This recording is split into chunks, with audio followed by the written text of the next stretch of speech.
High বন্ধুরা, দেখুন শ্যামসুন্দরের মন্দির। এই মন্দির খুব জাগ্রত। এখানে চারিদিক পরিবেশটা খুব সুন্দর। আমরা যেদিন এই মন্দির বেড়াতে গেছিলাম প্রচণ্ড বৃষ্টি হচ্ছিল, তার মধ্যে এই মন্দিরে পুজো পাশা হচ্ছে। অনেক বন্ধু, অনেক লোকজন এসেছে, খুব ভিড় হয়েছিল এই মন্দিরে।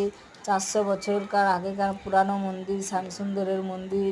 এই শ্যামসুন্দর মন্দিরে শ্যাম আছে, কৃষ্ণ, রাধা এবং ললিতা, এই তিনজন এই মন্দিরের ভিতরে আছে। পুরোহিতরা খুব সুন্দর করে পুজো আর্চা করছে, নাম সংকল্প ধরে ধরে।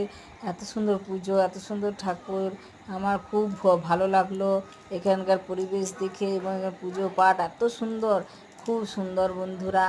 এখানে বেড়াতে গেলে এখানে খাওয়া দাওয়ারও ব্যবস্থা আছে, প্রসাদের ব্যবস্থা আছে। এই মন্দিরে সকলকে প্রসাদ খাওয়ানো হয়, বা ভাত, পোলাও,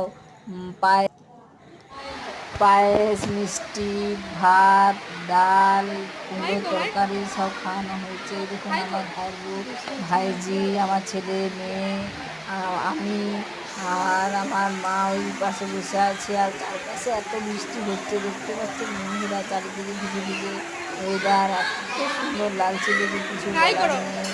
খুব সুন্দর ওয়েদার, পরিবেশ এত সুন্দর লাগছে। চারদিকে বৃষ্টি দেখুন।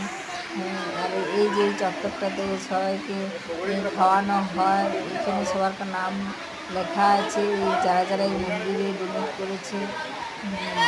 আমরাও বসে আছি, দেখুন বন্ধুরা, আমরা এর প্রসাদ গ্রহণ করবাই বন্ধুরা।